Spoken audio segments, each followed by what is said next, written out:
The panic usually starts before the guest even steps inside. Maybe someone sends a quick message saying they are nearby. Maybe there is a knock at the door and your eyes move across the room all at once. The shoes by the chair, the mail on the table, the blanket half on the floor, the dishes still waiting in the sink. In a few seconds, the whole house can feel more exposed than it did a minute earlier. That is how many people live now. The home may be comfortable enough for the family, but the idea of someone else seeing it creates instant stress. For many 1950s housewives, that feeling was less common. That does not mean their homes were perfect, and it does not mean life was easy. It means many of them lived by a different rule. They did not wait until company was on the porch to make the house presentable. They kept it from drifting too far in the first place. That was the real secret. Not speed, not magic, not endless cleaning, just a steady habit of bringing the house back to order before disorder had time to settle in and make itself at home. If old household wisdom like this still matters to you, subscribe and stay close. There is a lot worth remembering in the quiet routines that once kept ordinary homes calm, ready, and cared for. A 1950s woman did not usually think of the entire house at once. She thought in zones. What would a guest see first? The front step, the entry, the front room, the chair they might sit in, the table where a cup could be placed. Those spaces carried more weight than the parts of the home that were private. A child's bedroom might not be spotless. A sewing basket might be out in the corner. But the rooms that met the world were expected to stay within reach of ready. That one idea changes everything. Today, many people clean in waves. Things build up. Then the weekend comes. Then the reset begins. In many mid-century homes, the rhythm was lighter but more constant. A cushion was straightened when someone stood up. A magazine was put back after it was read. Shoes were not left where the eye would catch them first. The front room was not treated like a storage area for the day's overflow. It stayed a room, simple and elegant. That sounds simple, but it kept embarrassment from piling up. The difference was not that women in the 1950s enjoyed cleaning more. It was that they understood the cost of delay. A single cup left on a side table was not just a cup. It was the beginning of a room that looked unattended. A coat over the arm of a sofa was not just a coat. It suggested the whole house had slipped loose. One small thing invited another. They knew that. So they dealt with little signs early, when the task still took seconds instead of an hour. This was especially true in smaller homes. Many houses did not have the extra square footage people have now. There were fewer places to hide clutter, which meant clutter could not be ignored for long. The front room had to stay usable because it was used often. The entry had to stay passable because there was not room for piles. In a strange way, less space forced better discipline. A crowded room became uncomfortable faster, so women learned to restore order in small motions throughout the day. And those motions were often so ordinary, they barely looked like work. A quick pass with the hand across the coffee table. A newspaper folded instead of left open. A chair tucked back in. A lamp dusted because the cloth was already in hand. The point was not to perform cleanliness. The point was to protect the feeling of the room. A guest-ready house was not always a spotless house. It was a house that felt attended to. There is a difference, and older women knew it well. That is also why so many homes from that era could feel warm instead of staged. Readiness did not mean the room looked untouched. It meant it looked lived in with care. The sofa could be used. The ashtray might be emptied, not hidden. A folded throw could rest on the chair. Flowers might be clipped from the yard and set in water. Nothing had to look fancy. It only had to show that someone had kept watch over the space. Do you remember a house like that? Not perfect, not silent, not precious. Just ready enough that a knock at the door did not send anyone into a rush. That calm started long before any guest arrived. It lived in the habit of resetting a room after it was used, instead of abandoning it until later. And once that way of thinking reached the front room, it rarely stopped there. Because a guest might first see the sofa and side table, but before long, they would also hear the kitchen, smell the coffee, and notice whether the heart of the house was as ready as the room that greeted them. If the front room was the face of the house, the kitchen was its proof. A sitting room could be straightened in a minute or two, but the kitchen told the truth about how a home was being run. That was one reason 1950s housewives paid such close attention to it. Guests might not always step all the way inside, but they could smell what had been cooked, hear plates being handled, or be invited in for coffee without much warning. A woman who kept the kitchen under control was not just keeping one room clean. She was protecting the part of the house most likely to expose whether the day had gotten away from her. That is why the sink mattered so much. In many homes, dishes were not left to pile up into a mountain that made the whole room feel defeated. The work might be tiring, and there were certainly days when things slipped, but the general habit was to wash as you went or to clear the dishes soon after a meal. The longer plates sat in the sink, the more the kitchen began to feel closed, heavy, and out of service. A clean or nearly clear sink changed the whole mood of the room. It told the eye, and the woman standing in that room, that the next task could begin without fighting the last one first. Counters were treated in the same way. They were work surfaces, not parking spaces for everything that had nowhere else to go. A mixing bowl could be out while it was being used. A loaf of bread could sit on the counter. A crock of utensils might stay near the stove. But the goal was not to let the kitchen disappear under paper, bags, half-open packages, and random objects from other rooms. A guest did not need to inspect the countertops closely to sense whether the kitchen felt orderly or crowded. One room invited a person to sit and stay a while. The other made everyone feel they had arrived at the wrong time. And then there was the pantry, or at least the pantry shelf, the cupboard, the bread box, or the tin that quietly carried more importance than it seemed to. Many women kept a few simple things on hand that made surprise company easier. Coffee, tea, sugar, crackers, cookies, bread, jam, maybe a little cake left from the day before, or something plain that could be sliced and served without apology. It was not about showing off. It was about never being caught with nothing to offer. Hospitality was simpler then, but it was expected more often. People stopped by, neighbors called. A relative might appear in the afternoon. You did not need a full dessert spread. You only needed enough to say, "Sit down. I'll put something on." That kind of readiness came from repetition. The coffee pot was familiar. The cups were where they belonged. A tray or plate could be set out quickly because it did not require a search. The sugar bowl was not buried behind unopened gadgets. The dish towel was clean enough to hang in plain sight. These things sound small until you imagine the opposite. A full refrigerator but nothing that can be served. A fancy kitchen but no clear place to set down 2 cups.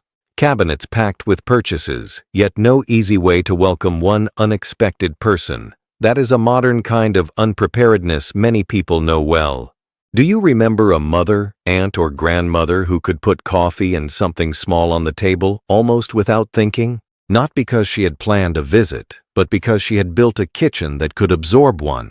That does not mean every 1950s housewife stood smiling over a spotless stove all day. Many were tired. Many were managing children, laundry, errands, budgets, and meals with very little ease. But even so, the kitchen often followed a rhythm that reduced embarrassment later. After breakfast, things were brought back into shape. After lunch, the mess was not allowed to spread into evening. Before supper, there was usually some attempt to return the room to working order. So dinner did not begin inside the remains of the whole day. The deeper lesson is easy to miss. These women were not waiting for guests in a state of readiness. They were using the kitchen in a way that kept readiness close by. That is very different. Panic grows when everything must be fixed at once. Calm grows when most things are already halfway there. And once the kitchen could do its part without protest, the house gained another kind of confidence. Because there was still one more test of whether a home felt cared for. And guests often noticed it almost immediately, even if they were too polite to say a word. A house could have a tidy front room and a decent kitchen, but one neglected detail could still spoil the feeling the moment a guest arrived. Women in the 1950s understood that better than most.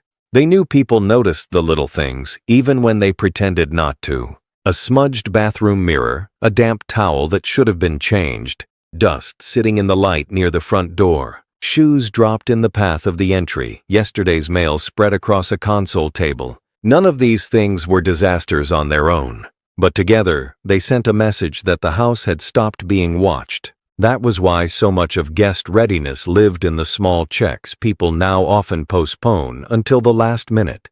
The bathroom especially carried more weight than its size suggested. A guest might never open a bedroom door, but they could very easily step into the bathroom, wash their hands, and see in a few seconds whether the home felt fresh or neglected. Many women treated that room almost like a daily checkpoint. The sink was wiped, the mirror was glanced at, a clean hand towel was put out, soap was kept presentable. Toilet paper was in place before it ran out, not after someone had to ask. These were not grand cleaning rituals. They were short habits that protected dignity. The same was true of the entryway. In many homes now, the area near the door becomes a collection point for whatever has just come in or is about to go out. Shoes, shopping bags, keys, unopened post, school items, coats, umbrellas. It all lands there because it is convenient for the moment. But in smaller mid-century homes, there was often less room for that kind of buildup. The entrance had to stay passable, and more than that, it had to stay calm.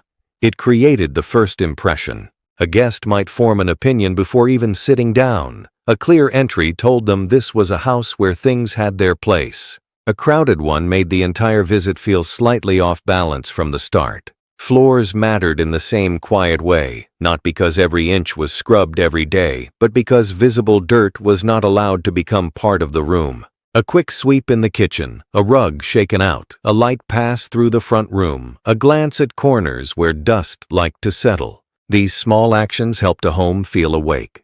They kept the house from developing that tired look that appears even when nothing is truly filthy.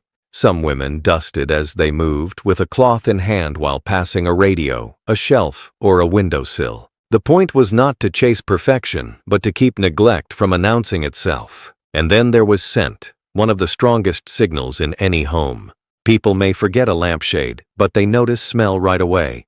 A 1950s housewife often understood this without needing to talk about it. A stale room could be made better with open windows and fresh air. Coffee brewing, something baking, or simply by staying ahead of dishes, laundry, and upkeep.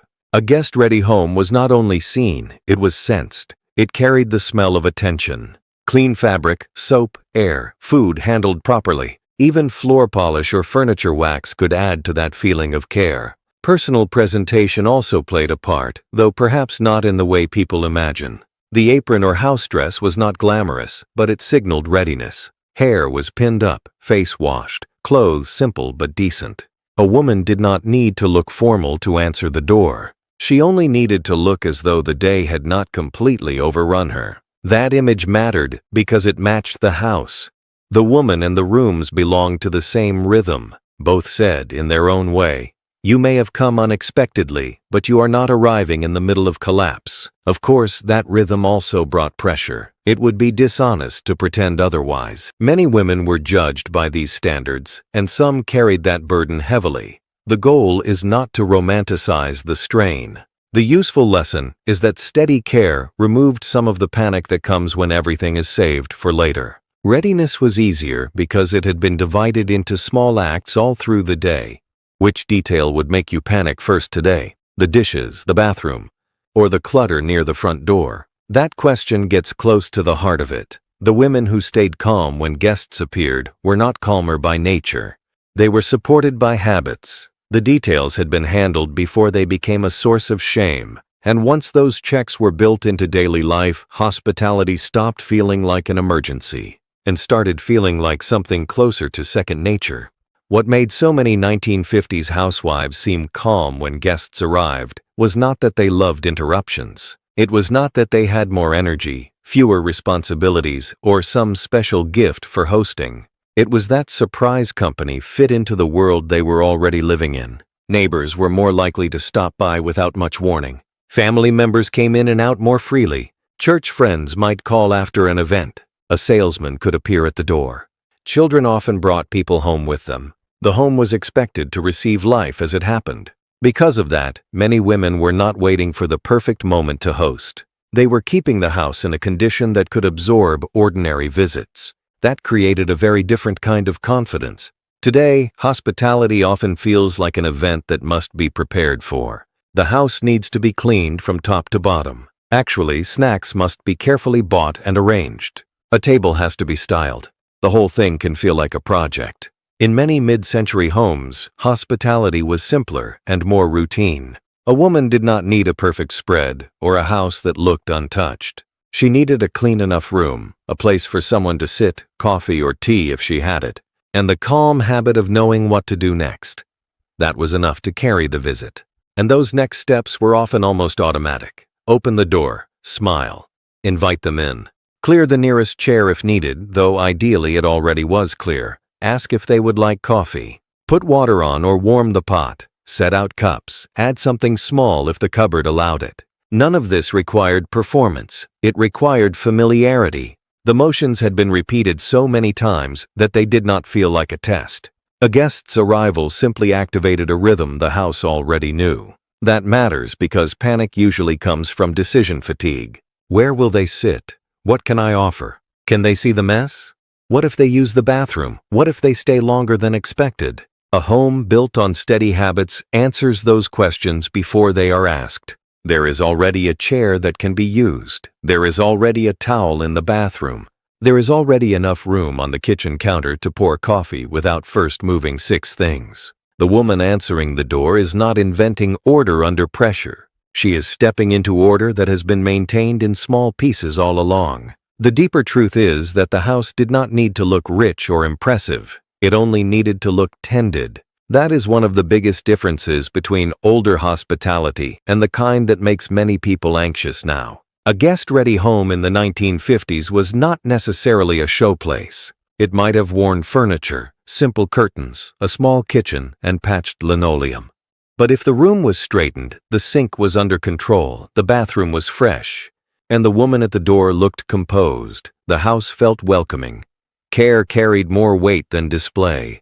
Do you remember homes like that in your own family? Maybe they were not fancy at all, but they had a way of making people feel expected even when they were not expected. That is the part worth rescuing, not the pressure, not the idea that women should be judged by the state of a room, and not the belief that a home must always be ready for inspection. For many women, those expectations were heavy. They carried real strain, and it is only fair to say so. But inside that older pressure, there were also practical systems that made life easier. The useful lesson is not to go back to the burden. It is to bring back the habits that prevented chaos from building in the first place. A modern version of that old wisdom could be much gentler. Keep one room reset each evening. Leave the entry clear enough that opening the door does not feel embarrassing. Wipe the bathroom sink before bed.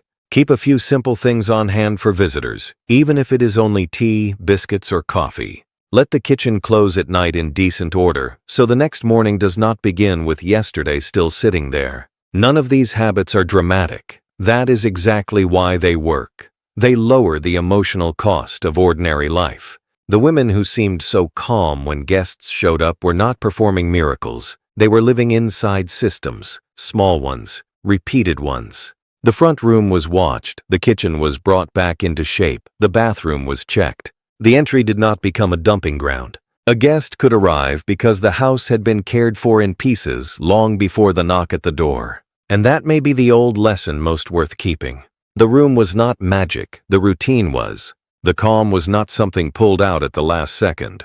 It had been built quietly all day, in a folded towel, a clear chair, a rinsed cup, a straightened cushion, a counter left ready for the next task. That is what made the doorbell feel manageable instead of threatening. What is one guest-ready habit from the past you wish had never disappeared? If this brought back a memory of your mother, grandmother, or a home that always seemed under control, subscribe and stay close. There are many more habits worth remembering,